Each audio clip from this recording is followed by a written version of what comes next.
hidden in every storybook, upside down and backwards round, tucked within the afterword lie the secrets dark and true that fill the pages of the Book of Skary.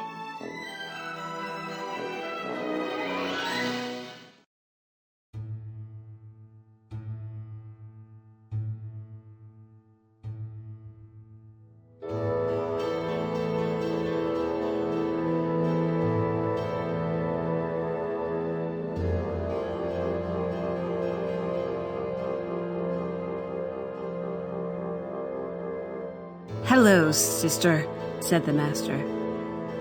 "This is a trick," said Pig, but deep within her she knew the master's name.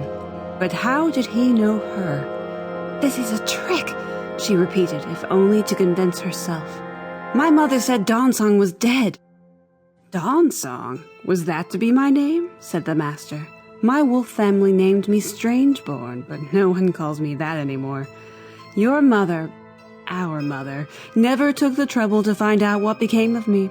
I suppose I can't blame her, for who is a pig against the wolves?" "Our mother wouldn't have become a murderer to make peace with other murderers," said Pig. The master ignored this remark. "I was taken, along with so many other newborn babes, by the persecuted," he said. "Our deaths were to be revenge for the wolves' ill treatment at the paws of the so-called good folk.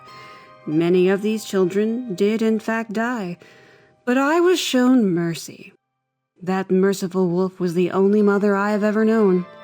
But a wolf's den is not the comfortable cottage of a country creature like yourself. I had to learn to survive. I had to grow up faster." "So you grew up to become the Shadowbringer," said Pig. One of the legion growled in warning, but Pig hardly cared, whether or not this swine was responsible for the deaths of everyone she loved. He should have been able to withstand an insult. But the master looked wounded by this charge.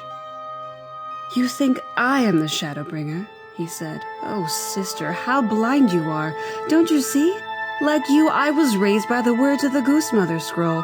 I was raised to believe the Shadowbringer was the source of all my wolf family's pain. I despise the profaner, and I've made it my young life's work to seek him out and destroy him, to stop him from ever becoming him or her." "You're the blind one," said Pig. "In all you have done, you've made the prophecy come true yourself. It's your shadow that covers the world. It's you who've brought hunger and death and betrayal."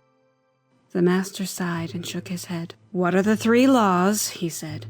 "No beast chooses himself above his herd," Pig recited. "No beast shall take more than he must to survive. No beast eats of his own kind. You've already broken the first 2. I wouldn't be surprised if you've broken the last. And here you stand on Mount Historius, using it for evil. That makes you the profaner." "Ah," said the master, "but that is where you are wrong, sister. All I have done has been to better the world for future beasts. As to the 3rd law, I eat no meat and never have. But there is something you have not considered." He gestured to his guards, who seized Pig's companions and led them silently away. All that is, except for the priestess Sistruthia. "Where are you taking them?" Pig asked. "To a safe place for now," said the master, smiling. "Safe for them or for you?" Pig thought. "My thanks, Sistruthia, for bringing her to me," said the master. The priestess bowed her long neck and then turned to Pig. "Your arrival to this place was shown to me in a dream," she said. "I regret that I could not stop the tragedy you have seen along the way, but it was necessary to lead you here." Pig's blood rushed to her ears. "You liar!" she hissed. Had she not been restrained by a guard, she would have attacked the priestess then and there. Then a voice whispered inside her head. "Quiet now, swine child," said the voice. "I remain loyal to you, but he must not know. Not yet." Pig's head swam with confusion. Who was whom and who had been betrayed? She wished the earth would swallow all of them up and be done with this whole nightmare for good.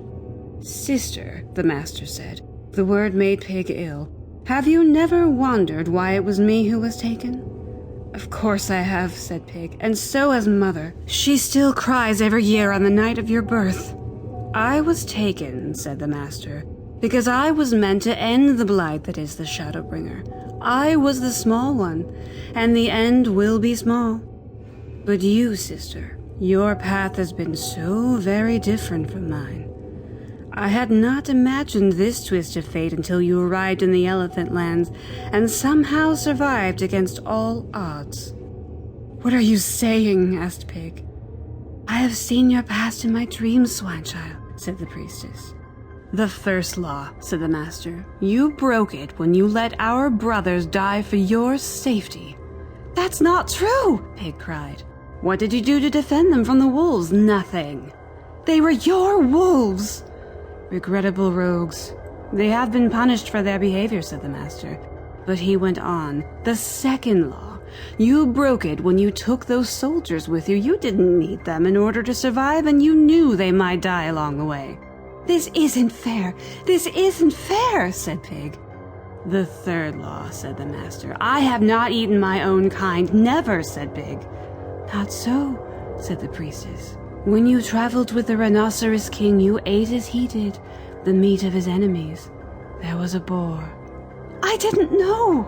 "And you didn't ask," said the master. "How many have died trying to save you? How many have barely known you and suffered some terrible fate on account of it? And to what end? You've no noble mission.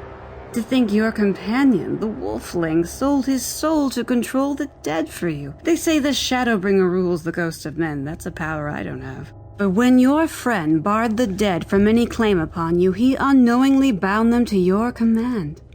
You may not know what you are, but it is what you are, nevertheless, my own lost sister. It is you who are the Shadowbringer, and now that I have brought you close to me at last, I must perform my duty. Then you will never grow to darken the world." The guard who held Pig drew his sword. In panic, Pig looked to the ostrich priestess, whose voice filled her head in urgent orders. "Call them! Call the dead! The master spoke truly. They are in your command. Call them and free yourself." "Leap, help me," Pig cried without even thinking, and the mountain began to rumble. A white mist arose from the rocks. The dead again took their form, and, led by a ragged wraith wolf, slew the guard, the master, and all who served him. Pig felt a chill across her heart as she heard the howling of 1,000 anguished wolves. But she felt no remorse. For the first time she could remember, she was in control of something. Her enemies would all be gone soon. Those who were left and all they loved, she would seek them out and crush them. After that, she would destroy all the small things that might have any ideas about ending her new dominion. When the master's elite forces were destroyed, Pig picked up a sword and turned to the priestess. "There are those of us who serve you, my dark lady," said the ostrich, "who have always served you from the dark places of the world. We have waited your greatness, and we will help you take your rightful place. You have only to look to the shadows, and there you will find your servants." "I will find them, and I'll make the world what it ought to be," Pig said softly. "But you, I could never trust again."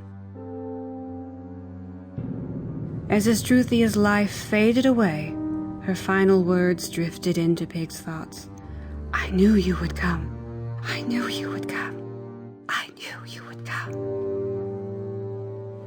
Pig smiled. She understood now why she had never been given a name by her mother. Her name had already been written in the Goosemother's scroll, eons before she was born.